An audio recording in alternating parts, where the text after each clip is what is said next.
Hello! Aujourd'hui, je suis vraiment contente de vous retrouver pour vous présenter ma pile à lire du mois d'août. Parce qu'on vient d'entrer dans le mois d'août, donc j'ai fait une petite sélection de 5 livres que j'ai absolument envie de lire pendant ce mois et j'ai décidé de vous les présenter un par un.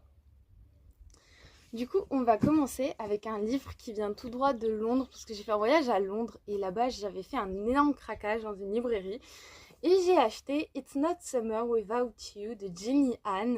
Donc Jenny Han, elle est relativement connue, notamment pour sa saga À tous les garçons que j'ai aimé, que j'ai lu et que j'ai vraiment adoré, adapté notamment en film sur Netflix. Et elle a également une autre saga très très populaire également qui a été adaptée il y a peu, c'est The Summer I Turned Pretty. Donc l'été où je suis devenue jolie. Et donc It's Not Summer Without You, c'est le tome 2, donc c'est la suite. Donc j'avais lu The Summer I Turned Pretty et j'avais beaucoup apprécié les personnages. J'avais vraiment retrouvé la plume, je trouve, assez caractéristique de Jenny Han. Et j'étais hyper contente de démarrer cette nouvelle saga. Et c'est pourquoi quand j'ai été à Londres et que j'ai vu la saga dans une librairie, je me suis dit il faut que j'achète au moins le tome 2 parce que il est en VO, donc il est écrit en anglais.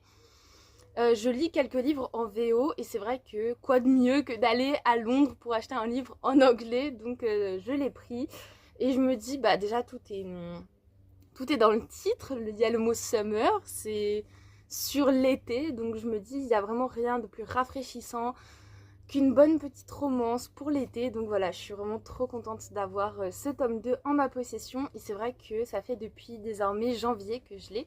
Donc j'aimerais bien le lire et je pense que vraiment c'est le moment le plus opportun pour le lire.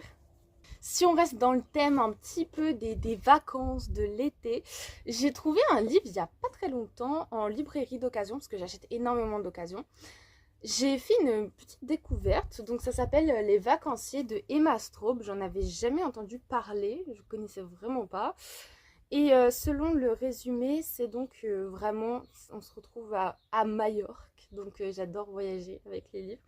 Donc voilà, 15 jours de rêve à Majorque, on fête les 35 ans de mariage d'un couple. Enfin, tout le monde a des choses à fêter pendant cet été-là. Les plages, etc., le quotidien, mais j'ai l'impression que tout va pas se passer comme prévu. Donc voilà, après, je ne sais pas du tout si les vacanciers, donc si les protagonistes se connaissent ou est-ce qu'on va suivre différents protagonistes qui ne se connaissent pas, qui vont être au même endroit, qui vont vivre les mêmes événements. J'en ai aucune idée. Je vous cache pas que je viens de lire le résumé avec vous en fin de compte. Je sais pas vraiment de quoi ça parle. Moi j'achète beaucoup, enfin un truc à savoir avec moi c'est que je ne lis jamais les résumés quand j'achète des livres. Ça peut faire peur, mais moi je lis jamais les résumés parce que je préfère avoir la surprise en fait. Je préfère prendre au coup de cœur au niveau de la couverture et me dire allez je me lance à l'aveugle, je sais pas de quoi ça parle, mais je verrai bien. Bah là c'est un petit peu le cas.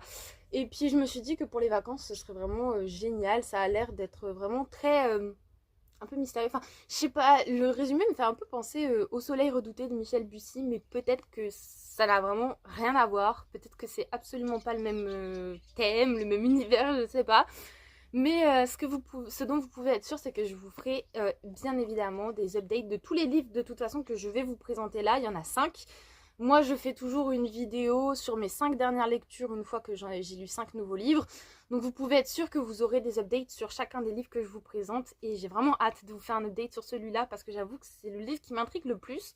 En plus, c'est une maison d'édition que je connais absolument pas. Je crois que ça s'appelle Piment, si je dis pas de bêtises.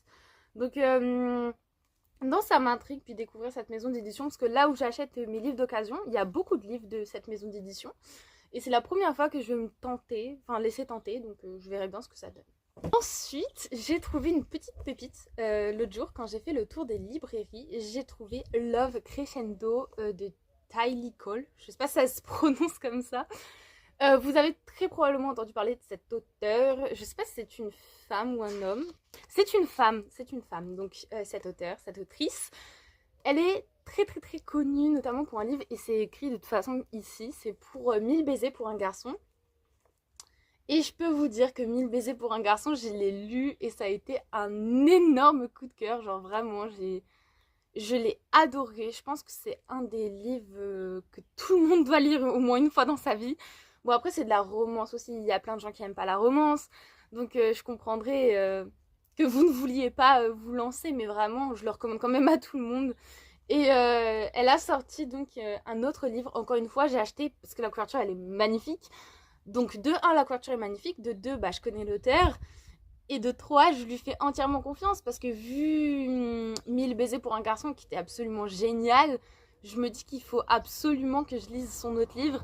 J'attends beaucoup ce livre. Il est pas si gros que ça. Bah, comme 1000 baisers pour un garçon, c'est des livres relativement petits. Donc à mon avis, il va très bien se lire. Petite précision, c'est marqué à partir de 15 ans. Donc c'est le livre de poche jeunesse, mais c'est quand même écrit à partir de 15 ans. Donc je préfère le préciser, mais si vous êtes trop jeune, c'est peut-être pas adapté pour vous. Je sais pas de quoi ça parle. Je vous l'ai dit, moi j'achète sans lire le résumé. Mais voilà, je voulais préciser ce qui était marqué. Ensuite, un livre dont je me suis fait plaisir grâce au Pass Culture d'ailleurs. Voilà. Il est magnifique, il est vraiment magnifique. Donc c'est la nuit où les étoiles se sont éteintes. Donc on a un petit jaspage avec des constellations, enfin des étoiles. Voilà, donc de Nin Gorman et Marie Alino. J'ai lu un livre de Nin Gorman, j'avais lu Le Pacte d'Emma et j'avais vraiment adoré Le Pacte d'Emma. Vraiment, je voulais acheter la suite d'ailleurs, que j'ai toujours pas acheté, mais il faut que je le fasse. Et bah oui, La nuit où les étoiles se sont éteintes, ça fait un petit moment déjà qu'il est sorti et il me tentait depuis très longtemps. Et j'ai profité tout simplement du Pass Culture pour le prendre en relié jaspage parce que je le trouvais vraiment magnifique. Et donc j'ai trop hâte de le lire. Encore une fois, je n'ai absolument pas lu le résumé. De toute façon, je crois qu'il n'y a pas vraiment de résumé. Enfin, si, il y a un petit résumé ici, mais je ne l'ai absolument pas lu. Donc je ne sais pas de quoi ça parle, mais je fais vraiment confiance aux autrices. Il a l'air génial. Et encore une fois, je précise, c'est marqué à partir de 16 ans. Donc si vous êtes trop jeune, c'est peut-être pas adapté. Je précise.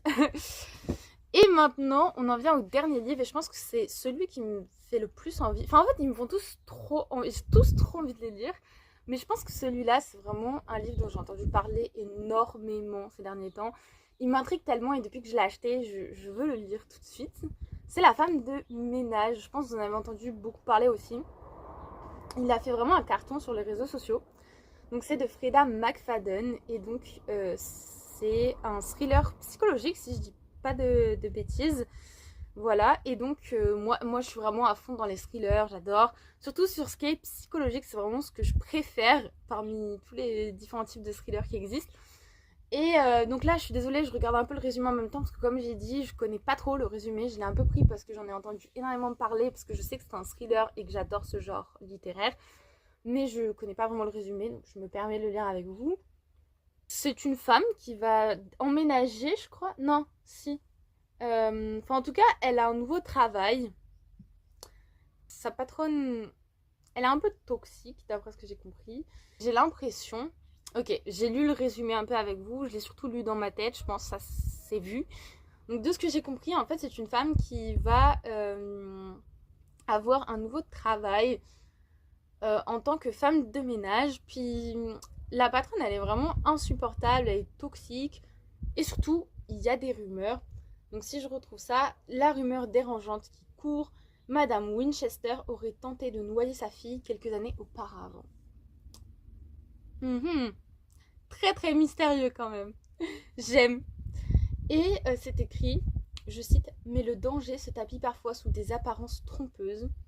Et lorsque Millie découvre que la porte de sa chambre mansardée ne ferme que de l'extérieur, il est peut-être déjà trop tard. Comment il a l'air incroyable, genre vraiment. Comme on peut voir, la couverture me laisse penser que la femme de ménage va en apprendre beaucoup plus que ce qu'elle ne devrait savoir. Et j'ai l'impression qu'il va y avoir donc énormément de révélations, de suspense. Et c'est tellement ce que j'adore, c'est vraiment ce que je recherche. Donc voilà, je suis désolée pour le résumé un peu foireux que j'ai fait. J'ai essayé de me débrouiller au mieux, mais en tout cas, il me tente énormément. Je sais que je connais des personnes qui veulent absolument le lire aussi. Donc de toute façon, je vous ferai un update et je vous tiens au courant. Donc voilà. Donc c'est tout pour ma pile à lire. Bon, elle est pas immense, hein, il n'y a que 5 livres, mais je vous cache pas que le mois d'août, pas évident, dans le sens où je travaille et après je pars en vacances, donc j'aurai pas nécessairement beaucoup de temps pour lire. C'est pour ça que j'ai préféré jouer la carte de la sécurité et enfin de la sûreté plutôt, et de ne sélectionner que 5 livres que je serais plus ou moins sûre de lire. Je voulais pas m'avancer sur une pile à lire géante que j'aurais jamais pu achever. Donc voilà, c'est déjà la fin de cette vidéo, de ma deuxième vidéo, et je suis vraiment très contente de vous avoir présenté ces livres. Comme je vous l'ai dit, je vous tiens bien évidemment au courant, donc voilà, je vous dis à plus tard.